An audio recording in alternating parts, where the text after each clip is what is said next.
Hello student, हम लोग chapter second 2.5 में आज डिस्काउंट से संबंधित सवाल को सॉल्व करेंगे। तो देखिए, आज का हमारा सवाल का जो टाइप है वो व्यापारिक बट्टा है और नकद बट्टा है।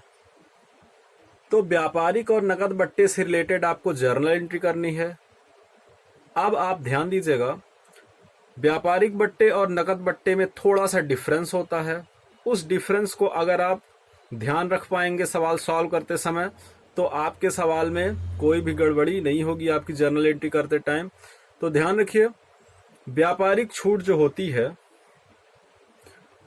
तो व्यापारिक छूट का लेखा हम अपने जर्नल पे नहीं करते हैं। ठीक है, छूट मिलती है लेकिन उसका लेखा हम जर्नल पे नहीं करते हैं। और जो कैश डिस्काउंट होता है, नगद छूट होती है, उसका लेखा हम यहाँ पे जर्नल पे भी करते हैं। अच्छा, नगद छूट और व्यापारिक छूट क्यों दी जाती है? तो व्यापारिक छूट अपने कस्टमर को दी जाती है, क्यों? जिससे कि वो हमारे अधिक से अधिक वस्तुओं को क्रय कर सकें। और नगद छूट क्यों दी जाती है? नगद छूट इसलिए दी जाती है जिससे हमारे क्रेता यानी जो हमारा माल खरीद रहे हैं वो हमको अति शीघ्र भुगतान करें, इसलिए नकद छूट दी जाती है। तो दोनों को ध्यान से समझिएगा। छूट देना व्यवसाय के लिए क्या मानी जाती है? हानि मानी जाती है। ठीक है, और ये छूट आपकी जो व्यापारिक छूट होती है वो कहाँ पे दी जाती है? अंकित मूल्य से, यानी आपकी जो एमआरपी होती है वस्तुओं की, वहां से इनको छूट प्रदान की जाती है। अब ध्यान दीजिए, कभी कभी ऐसा भी होता है कि व्यापारिक छूट और नकद छूट दोनों साथ में दी जाएं, या कि ऐसे भी हो सकता है कि केवल नकद छूट दी जा रही हो या कि केवल व्यापारिक छूट दी जा रही है। तो ये जो आपका अब ये इस टाइप के सवाल हैं, तो इनको आपको सॉल्व करना है। तो यहाँ पे अलग अलग प्रकार के आपको जर्नल करने के लिए मिलेंगे। तो चलिए शुरू करते हैं। सबसे पहले देखिए, आज हम क्वेश्चन नंबर 8 सॉल्व करेंगे। इसमें हमको राजा राम की जर्नल बनाना है। ठीक है, जर्नल वही आपको राजा राम का बनाना है। तो सबसे पहले देखिए क्या बोल रहा है। 2015 आपका सन कौन सा है? 2015। तो डेट के नीचे सबसे पहले आप ईयर लिखेंगे 2015। फिर देखिए जनवरी 1, व्यापार प्रारंभ किया 2000 नकद और 30,000 रुपए के माल से।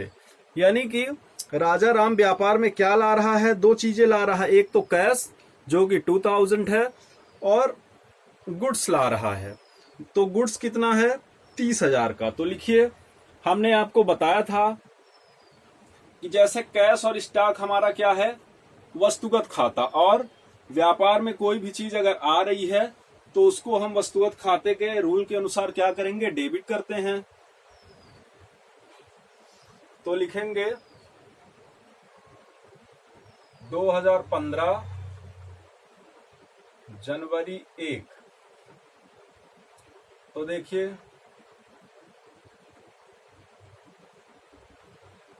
कैश अकाउंट डेबिट,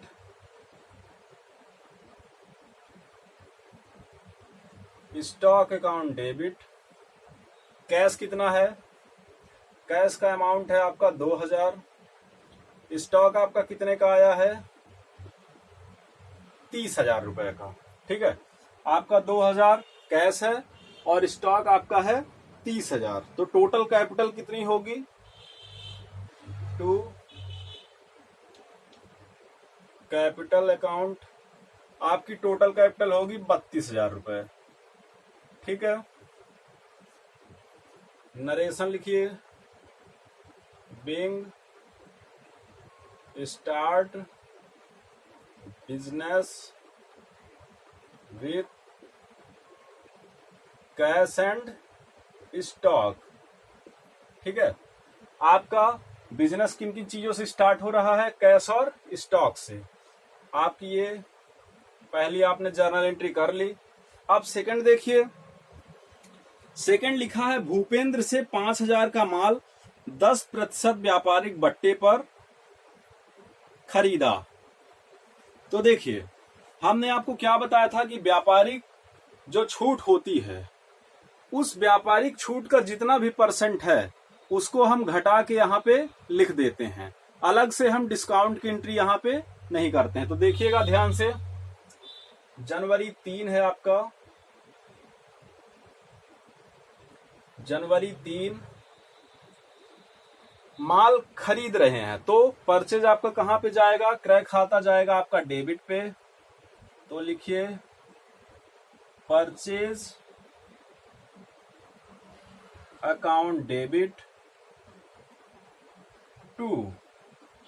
अब आप ये समझिए कि यहां पे कैश आएगा या कि जो भूपेंद्र है उसका नाम आएगा। तो ध्यान दीजिएगा, अगर यहां पे ऐसा लिखा होता कि माल खरीदा 10% व्यापारिक बट्टे पे, तो हम इसको कैसा मानते? नकद मानते, यानी कि हम नकद खरीद रहे हैं। लेकिन यहाँ पे भूपेंद्र का नाम लिखा हुआ है, और जब भी किसी व्यक्ति का नाम लिखा रहता है तो हम ये मान के चलते हैं कि हमने खरीदा है जितने भी रुपए का सामान, तो वो कैसा खरीदा है? उधार खरीदा है। तो यहाँ पे हम लिखेंगे टू भूपेंद्र। अगर नकद लिखते तो कैश लिखते, ठीक है। अब देखिए, एक बात यहाँ पे ये ध्यान रखना है आपको कि 5,000 का 10% आपको लेस कर देना है। तो 5,000 का 10% होता है 500 रुपए। इसको कैसे आप निकालोगे? तो देखिए, बट्टे की दर आपको पता करना है। फॉर्मूला लिख लीजिए। अगर आपको मान लीजिए बट्टा निकालना है, ठीक है, बट्टा निकालना है आपको व्यापारिक छूट, तो आप यहां पे लिखिए कीमत छूट की दर बटे 100।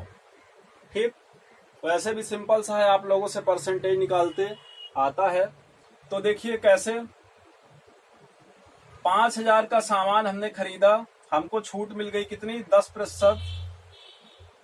तो देखिए 0 से 0 कैंसिल हो गया, यानी कि कहने का मतलब हमको कितनी छूट मिली है?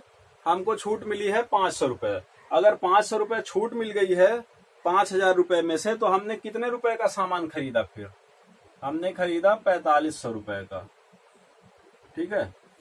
कितने का हमने सामान खरीदा? 4500 रुपए का। आप देखिए, अब आपको यहाँ पे क्या करना है? आपको इसके लिए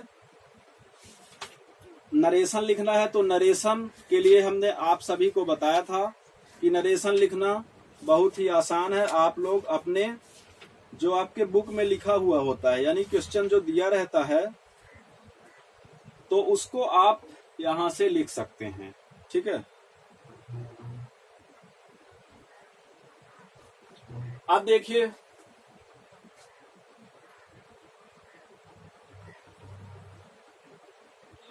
ये हमारा कंप्लीट हुआ। तीसरा नंबर देखिए, जनवरी 5 है। इसमें देखिएगा दोनों प्रकार के बट्टों का यहाँ पे यूज किया गया है। कहने का मतलब व्यापारिक छूट भी है और साथ में नकद छूट भी है। इसको आप ध्यान से पढ़िएगा। ये आपका क्योंकि मिक्स करके बताया हुआ, इसमें व्यापारिक छूट भी सम्मिलित है और नकद छूट भी सम्मिलित है। तो आपको यहाँ पे बहुत ही ध्यान देने की जरूरत है। तो देखिए, जनवरी 5, ठीक है। शेखर को 1,000 रुपए का माल 5% व्यापारिक बट्टे व 2% नकद बट्टे पर बेचा, ठीक है। अब देखिए, नकद बट्टा भी मिल रहा है और व्यापारिक बट्टा भी। तो व्यापारिक बट्टा हमने आपको क्या बताया था कि व्यापारिक बट्टा अधिक से अधिक माल को खरीदने के लिए दिया जाता है, और जो नकद बट्टा होता है वो किस लिए दिया जाता है? शीघ्र भुगतान करने के लिए, यानी कि हम जिसको भी माल बेच रहे हैं वो हमारा शीघ्र ही भुगतान कर दे, इसलिए नकद बट्टा दिया जाता है। तो कहने का मतलब यहाँ पे हमको कैश मिला है, तभी तो हमने उसको नकद बट्टा दिया है। तो देखिए, अगर हम माल बेचेंगे तो हमारे पास आएगा क्या? कैश। और आने वाली वस्तुओं को क्या करते हैं? डेबिट, क्योंकि हमारा कैश वस्तुगत खाता है। उसके बाद देखिए, हमने आपको यह भी बताया था कि छूट देना किसी भी व्यापारी के लिए क्या है? हानि है। और यहाँ पे व्यापारिक बट्टे की राशि को घटाएंगे हम, और जो हमारा नकद बट्टा है उसको हम यहाँ पे निकाल के यानी कि नगद बट्टा पता करके उसको यहाँ पे लिखेंगे। अब ध्यान दीजिए यहाँ पे हमारा नकद बट्टा भी है, तो उसके लिए हमको यहाँ पे लिखना पड़ेगा डिस्काउंट अकाउंट। डिस्काउंट हमारा डेबिट में क्यों जा रहा है, ध्यान दीजिएगा। डिस्काउंट आपके लिए देना क्या है, हानि है।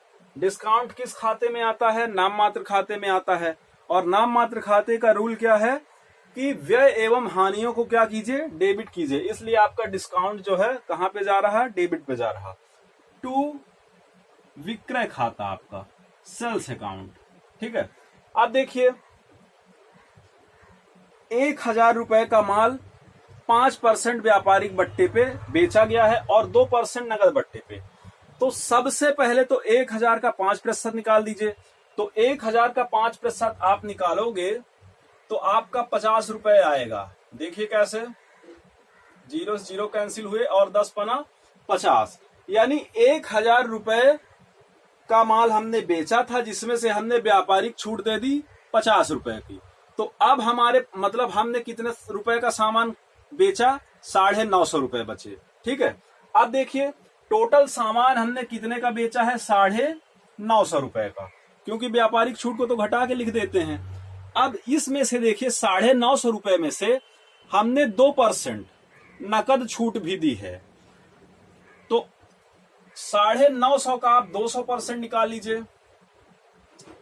950 का 2%, तो देखिए 0 से 0 कैंसिल हुआ और ये 5 और 19 पना 95, यानी कि नगद छूट कितने रुपए की दी गई है, 19 रुपए की नगद छूट दी गई है। और अगर 19 रुपए की नकद छूट दे दी गई तो हमको कैश कितना मिला है, 931 रुपए, ठीक। हमारा कैश में ये कैसे आया, 950 रुपए में हमने 19 रुपए माइनस कर दिया तो हमारा क्या आ गया, हमारा विक्रय मूल्य आ गया, ठीक है। अब देखिए नरेशन सभी बच्चे खुद से लिखने का प्रयास करें, क्योंकि नरेशन आपके बुक में दिया रहता है, बहुत ही इजी है, ठीक है। चलिए एक बार इसको फिर से समझ लीजिए, क्योंकि इस सवाल में आपका यही मोस्ट है और इस टाइप में भी यही, मतलब कहने का मतलब जो आपका ये व्यापारिक और नकद बट्टा है, तो ये जो साथ में देता है कंबाइन करके, दोनों को साथ में रख के, यही आपके लिए सबसे मोस्ट है, इसी को समझना जरूरी है। तो देखिए 1000 रुपए का माल बेचा गया 5% व्यापारिक बट्टे में और 2% नगद बट्टे में। तो हमने आपको बताया था कि व्यापारिक बट्टे की जितनी भी मतलब बट्टा निकालने पे आएगा, कहने का मतलब 10% हमने निकाला 1000 का तो 50 रुपए आया, तो उस 50 रुपए को हमको घटा के यहाँ पे लिख देना है, यानी कि हमने कितने का माल बेचा, 950 रुपए का। अब इस 950 रुपए में भी हमने 2% क्या दे दिया, नकद बट्टा। तो 2% नकद बट्टा हमारा क्या आया, 19 रुपए। और अब हमको 950 में 19 रुपए हमने और छूट दे दी, तो कैश कितना प्राप्त होगा, 931 रुपए। डिस्काउंट हमारा डेबिट में क्यों जा रहा है, क्योंकि ये हमारे लिए हानि है, तो हानियों को डेबिट करना है। कैश हमारा डेबिट में क्यों हुआ, क्योंकि ये वस्तुगत खाता है।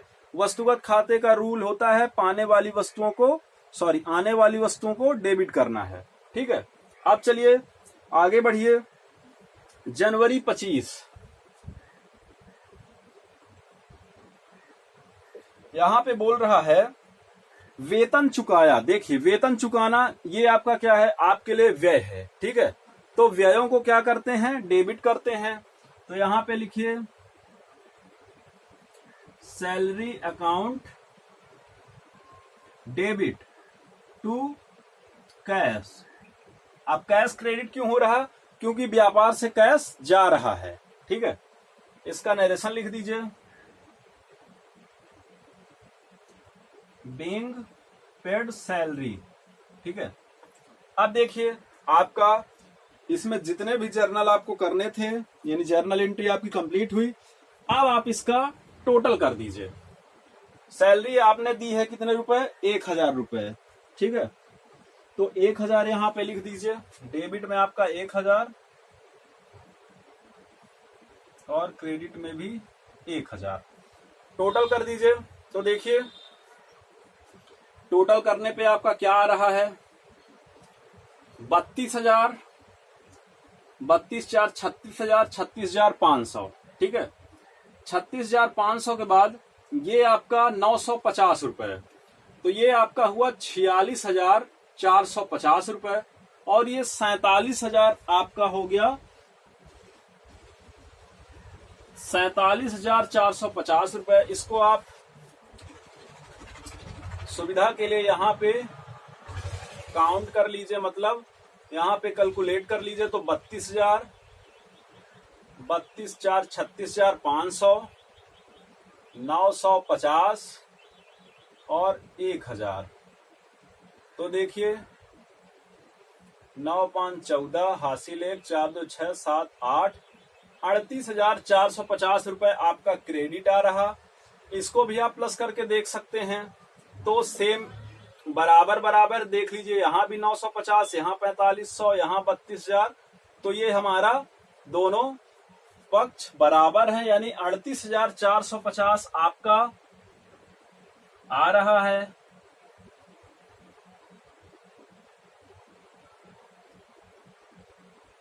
ग्रैंड टोटल कर लीजिए,